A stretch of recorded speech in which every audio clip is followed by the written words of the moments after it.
Hello guys, good afternoon. आप लोग कैसे हैं? आई होप आप लोग बहुत अच्छे होंगे, स्वस्थ होंगे, मस्त होंगे। मैं अपनी ब्लॉग में आ चुकी हूँ, आज की ब्लॉग में। आज मैं आप लोग से कुछ बहुत ही स्पेशल या कुछ आप ऐसा समझिए, मतलब मेरी लाइफ का कुछ ऐसा ड्रास्टिक चेंज मैं आज मैं आज शेयर करना चाहती हूँ। मैं कहाँ से स्टार्ट करूँ? होने को तो बहुत कुछ बातें हैं, बट मैं जो मेन थिंग है ना, मैं वो आज बताना चाह रही थी। मेरे दिमाग में बहुत दिनों से चल रहा था कि मैं इस पर एक ब्लॉग बनाऊँ, बट समझ में नहीं आ रहा था कहाँ से क्या स्टार्ट करूँ। दिसंबर 2018 दिसंबर, ठीक है। नवंबर से ही मेरी ना तबीयत बहुत ज़्यादा ख़राब हो गई थी। मतलब मेरी लाइफ का वो जो 2 साल था ना, सबसे बुरा अभी तक। मतलब शादी के बाद 2015 में शादी हुई और अभी 2025 10 साल शादी को हो गए, लेकिन वो जो 2 साल बीच के थे ना, वो सबसे मतलब होता है ना भयानक वाले सपने जो नहीं होते हैं, जो सबसे बुरे सपने होते हैं, वो था मेरी लाइफ का। क्या हुआ, कैसे हुआ, क्या हुआ मेरे साथ, मैं आज वो ज़रूर बताऊंगी आप लोग से। मैं तो जॉब करती थी, मैंने आपको पहले ही बताया। अभी तो मैं नहीं करती हूँ, बिकॉज मिश्री की वजह से मैं अभी तो कुछ भी नहीं कर पा रही हूँ। तो उस टाइम मेरा जॉब था, काफ़ी अच्छा जॉब था, बहुत बड़े स्कूल में। मतलब यहाँ नोएडा के सेक्टर 41 की सबसे बड़ी स्कूल है, मैं नाम तो नहीं लूँगी अभी स्कूल का। उसमें जॉब करती थी, बहुत अच्छी सैलरी, पैकेज, सब कुछ बहुत अच्छा था। और अचानक से क्या हुआ ना, मतलब अक्टूबर में ही 25 अक्टूबर को मेरा बर्थडे था। तो उसी दिन से मुझे फीवर वगैरह थोड़ा सा ना सब कुछ आ गया था। तो मतलब उसके बाद जैसे ही 2-3 दिन और ये हुआ, डॉक्टर वगैरह से यहाँ पे दिखाए, तो समझ में नहीं आया। पेन किलर और इंजेक्शन्स वगैरह डॉक्टर दे रहे थे, तो सब नॉर्मल हो जा रहा था। फिर क्योंकि मेरा कुछ पुराना भी था, पुराना ऐसा मतलब मेरा ना हेल्थ इश्यूज़ तो यहाँ पे तो नोएडा में मतलब इस तरीके से कभी ऐसा हुआ नहीं, तो समझ में नहीं आता। और डर भी अंदर से था कि कहीं कुछ पुराना वाला तो स्टार्ट नहीं ऐसा। तो फिर क्या हुआ, धीरे धीरे अगर डॉक्टर को कुछ समझ में नहीं आया, मेडिसिन पे मेडिसिन देते रहे, मेडिसिन खा रही थी तो ठीक हो जा रहा था। फिर 2 मंथ तो ऐसे ही मेरा निकल गया मेडिसिन पे। स्कूल वगैरह में मैंने एप्लीकेशन दिया, सब कुछ, तो उन्होंने लीव अप्लाइड कर दिया। चलो 1 मंथ का भी, 2 मंथ का भी, इवन सैलरी भी मुझे उन्होंने पे कर दी। स्कूल तो मतलब जो भी था मेरा बहुत ही अच्छा था। मेरी लाइफ ऐसे मतलब मेरा बैड लक, आप सोचो कि मेरा वो वहाँ से सब कुछ छूट गया। तो फिर क्या हुआ, मैं मम्मी पापा ने बुलाया अपने पास कि चेकअप के लिए वहाँ पे डॉक्टर है, तो वहाँ पे आ जाओ, हम लोग करवा देंगे। तो फिर मैं वहाँ गई हस्बैंड के साथ, फ़्लाइट से गई क्योंकि ट्रेन से जाने की हिम्मत तो थी नहीं। तो वहाँ पे डॉक्टर ने, वहाँ पे क्या हुआ, और सडनली मतलब डॉक्टर ने मुझे इतना हार्ड मेडिसिन दे दिया कि यहाँ पर आते आते मैं ठीक तो हो गई, पेन वगैरह ठीक हो गया, बट वो मेडिसिन की वजह से ना मेरा मतलब यहाँ पे जैसे ही मैं पूछी, मुझे इतना वॉमिट, और मतलब मेरी वो 2-3 दिन यहाँ पे आने के बाद ना ऐसी कंडीशन हो गई कि मैं बेड से नीचे उठ बैठ भी नहीं पा रही थी।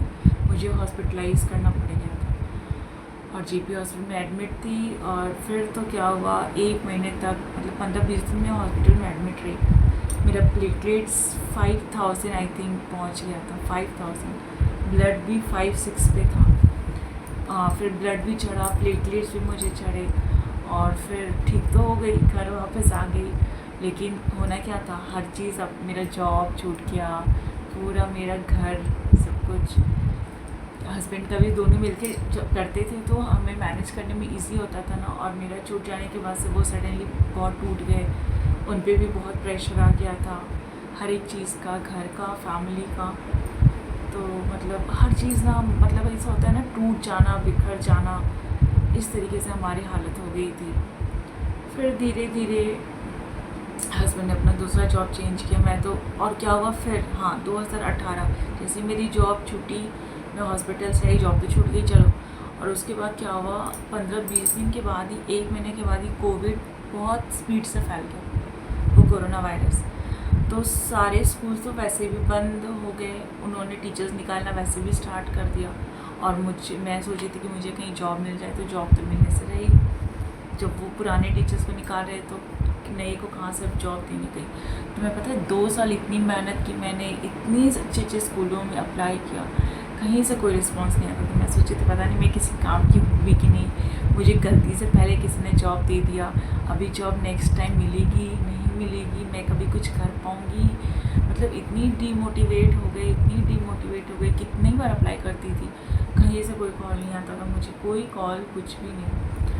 और फिर मतलब जैसे ही 2 साल बीता, उसके बाद फरवरी कौन सा ईयर था, 19-20 आई थिंक 20 में, हाँ 21 में जैसे मैं अप्लाई करना स्टार्ट की फेब में, जैसे कि हर बार करती थी कोशिश, तो मतलब 1 मंथ में ही ना, आप इमेजिन नहीं करोगे, 15-20 स्कूल से मेरे को सडनली सारे जगह से कॉल आना स्टार्ट हो गए।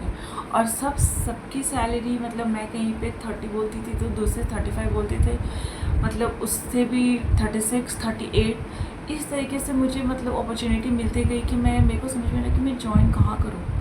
तो फिर मैं, देखो पहले मेरी तबीयत ख़राब हो चुकी थी, मैं बहुत बड़े स्कूल में थी, तो वर्क प्रेशर भी बहुत होता था, तो मैं हर एक चीज़ सोच रही थी कि अपने अकॉर्डिंगली डिसीज़न लेना है, पैसे के पीछे नहीं भागना है। कुछ स्कूल थे जो मेरे घर से बहुत दूर थे, तो वहाँ पे आने में शाम हो जाता, कुछ स्कूल होते हैं जो स्टे बैक्स होती थी, तो मैं मतलब बहुत सोच समझ कर, मतलब जहाँ पे थोड़ा कन्वीनियंट हो, हर एक चीज़ हो, आपके हेल्थ इश्यूज़ भी आपको देखने हैं, तो मतलब फिर मैंने ज्वाइन किया और मुझे बहुत अच्छे पैकेज, वो भी अच्छे पैकेज में मैंने बहुत ही ज्वाइन कर लिया। 78 में स्कूल्स थी, वहाँ पे मैंने ज्वाइन की। और जैसे मैंने वहाँ पे ज्वाइन किया ना, उसके बाद भी DPS से कॉल आ रहे हैं, तो मानव रचना से कॉल, मतलब इतने टॉप लेवल स्कूल से मुझे सडनली सारे जगह से कॉल आने लगे। एक टाइम ऐसा था कि मतलब मुझे लगता था कि यार क्या हो रहा है मेरे साथ, कुछ भी अच्छा नहीं हो रहा है, मतलब मैं किसी लायक हूँ नहीं हूँ, मेरे साथ तो कुछ अच्छा कोई भी कहीं से कॉल नहीं आती थी। मतलब वो रीज़न अलग था कि लॉकडाउन था, बट होता है ना कि आप इतने टाइम जॉब कर रहे हो, इतनी मेहनत आपने की है, बट कुछ समझ में नहीं आता था। तो बट एक टाइम ऐसा हुआ कि सारी जगह से, तो इसीलिए बोलते हैं ना, कहते हैं कि अगर आप में वो कैपेबिलिटी है, आपने अच्छा काम किया है, आप करना चाहते हो, आप में मेहनत है, वो लगन है, तो आपको काम, मतलब वो जो चीज़ आप पाना चाहते हो ना, वो आपको कभी ना कभी मिलता है, वो आपसे दूर नहीं जाता है। जिस चीज़ को आपको पाना है, मतलब पाना है, वो आपको मिलकर रहेगा। इस चीज़ तो फाइनल में समझ गई जब मैंने अभी रिसेंट जो स्कूल जॉब ज्वाइन किया था। फिर वो तो छोड़ना पड़ा क्योंकि मिश्री होने वाली थी, मैं प्रेग्नेंट थी, तो अब पता ही है ना। तो बस ये 2 साल लाइफ के जो थे ना, उस टाइम इतने बुरे फेज़ थे, और उस बीच बहुत कुछ हुआ।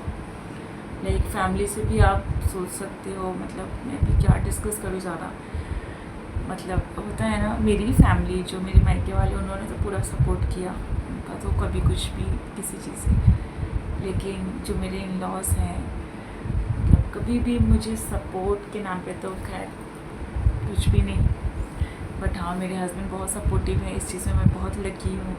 2 चीज़ में मैं स्पेशली बहुत लकी हूँ अपनी लाइफ में, एक मुझे हस्बैंड सपोर्टिव मिले, और दूसरी भगवान ने मुझे बहुत प्यारी बेटी दी है, बहुत प्यारी बेटी। ज़िंदगी की ये 2 खुशी, तो मैं बहुत लकी हूँ उस चीज़ की। बाकी ससुराल के जो भी मेंबर्स हैं, उनसे तो इस चीज़ में मैं अनलकी हूँ, बिल्कुल भी अनलकी हूँ। मैं तो ये ऑन वीडियो बता रही हूँ, भगवान ना करे कि ऐसे किसी को लॉस मिले जैसे मेरे को मिले हैं। मैं ये ऑन कैमरा बता रही हूँ, मुझे कोई शर्म नहीं है। मैं जो सच है वो बिल्कुल सच बताऊँगी मुँह पे, जो गलत है, छिपने वाली, बटरिंग वाली मुझे नहीं आती। मैं भैया वो सब कुछ सीखी नहीं हूँ। जो जिसके बारे में सच है, जो गलत है, मुझे कोई डर नहीं है किसी का। मैं झूठा मुखौटा जो होता है वो नहीं लगाती। जो बात सच है वो मैं मुँह पे बोलती हूँ, बस। मेरा दिल साफ़ है, पानी की तरह है बिल्कुल भी। गुस्सा आएगा तो मुँह पे बोल दूँगी, बात अच्छी लगेगी तो वो भी मुँह पे बोल दूँगी, जो लोग बुरे हैं वो भी बोल दूँगी। कल को मैं, मतलब ठीक है, तो ये बात चलो यहीं पर ख़त्म करते, इसको ज़्यादा स्ट्रेच नहीं करते, क्योंकि उन लोगों के बारे में सोचकर अपना ये ख़राब करना बेवकूफ़ी है।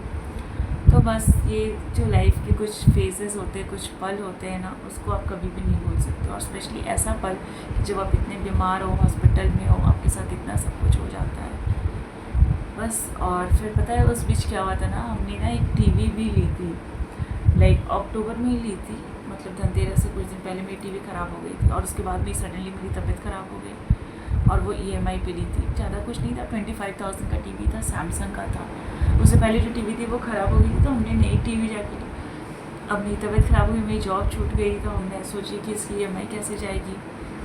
तो मैंने क्या किया पता है, किसी को बताई भी नहीं थी उस टाइम, किसी फैमिली मेम्बर्स को अपने घर में मैंने वो टीवी OLX वगैरह होता है ना, हस्बैंड को बोली कि आप उस पर इसको ये कर दो। तो फिर हम जाकर उस पर डाल दिया और उसका जो अमाउंट है 5,000 लेस करके, मतलब न्यू टीवी थी, ब्रांड न्यू। हमने उसको ऑन शायद एक दिन के लिए किया था, उसके बाद मैं तो हॉस्पिटल में एडमिट हो गई। वो वैसे ही न्यू था, वो वैसे नहीं। और अभी तक मैंने टीवी मतलब नहीं लगाई, मतलब वो एक अंदर से फील होता है ना, गिल्ट होता है ना, उस दिन से ना मेरा मन उतर सा गया, मतलब बिल्कुल भी। तो वो टीवी मैंने हटा कर जल्दी से EMI उसका मैं सोची कि चलो सामान रहना चाहिए, EMI नहीं ये होना चाहिए, EMI उसका देकर मैंने ख़त्म कर दिया। तो लाइफ में कुछ फेजेस कभी कभी ऐसे अप एंड डाउन होते हैं, आप उसको किस तरीके से मैनेज कर सकते हो ये आप पे डिपेंड करता है। सो ऐसा नहीं होता है कि लाइफ बहुत ही हमेशा अच्छी दिखती है, फूलों की तरह खूबसूरत होती है, हमेशा उसमें खुशबू होते हैं। कभी कभी सब कुछ चलता है तो हमें क्या करना पड़ता है ना, उसको मैनेज करके उसको सही ट्रैक पे लाने की कोशिश करनी चाहिए। और कभी ना कभी हर चीज़ एक सही ट्रैक पे आ जाता है। तो उसके बाद मैंने स्कूल ज्वाइन कर लिया, जहाँ से मुझे नेक्स्ट फिर 1 ईयर तो बहुत ही सब कुछ अच्छा चला, इवन मैंने सब कुछ बहुत अच्छा चला। और फिर कुछ कभी आगे कि मैं प्रेग्नेंट हूँ, पिछड़ी आने वाली है, तो फिर मुझे जॉब छोड़नी पड़ी।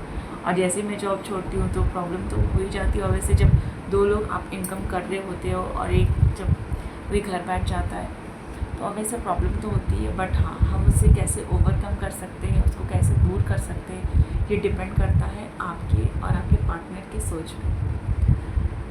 तो हिम्मत भी रखनी पड़ती है, हौसला भी रखना पड़ता है और धीरे धीरे समय के साथ हमें चलना भी पड़ता है। तो इस तरीके से लाइफ को हैंडल कैसे करें, सिचुएशन को कैसे मैनेज करें, कैसे चेंज करें, बहुत सारी चीज़ें हैं। और भी बहुत सारी चीज़ें हैं जो मैं आप लोग से धीरे धीरे बताऊंगी। मेरे पास बताने के लिए बहुत कुछ है, बहुत कुछ है, बट हाँ मतलब सही टाइम जैसे जैसे आने पे मैं आपसे बहुत कुछ डिस्कस करूँगी। सो गाइस, एक चीज़ मैं और आप लोग से बोलना चाहती हूँ। मैंने यूट्यूब चैनल पे आने का सोचा, फ़ैसला किया, ठीक है, क्योंकि मैं यहाँ पे आना चाहती हूँ, अपना ब्लॉगिंग सिखाना चाहती हूँ, अपना वीडियोस बनाना चाहती हूँ, आप लोग को एंटरटेन करना चाहती हूँ। आई नो मुझे बहुत चेंज करने हैं, हर चीज़ में अपने आप को सुधारना है वीडियोस में। सो मैं करने के लिए तैयार हूँ, बट आप लोग की सपोर्ट और आप लोग की हिम्मत की बहुत ज़रूरत है, हमें बहुत ज़रूरत है। तो प्लीज़ जो भी इस वीडियो को देख रहे हैं ना, प्लीज़ हमारी वीडियो को सब्सक्राइब कर लीजिएगा, हमारे चैनल को। फेसबुक में जो हमारे चैनल है, ID मेंशन है, उसको फॉलो कर लीजिएगा और लाइक शेयर ज़रूर कीजिएगा। तो इस तरीके से मेरी हिम्मत को बरकरार रखिए, हमें सपोर्ट कीजिए। So thank you so much, thank you. मैं अपने ब्लॉग को फिनिश करती हूँ। Okay, thank you.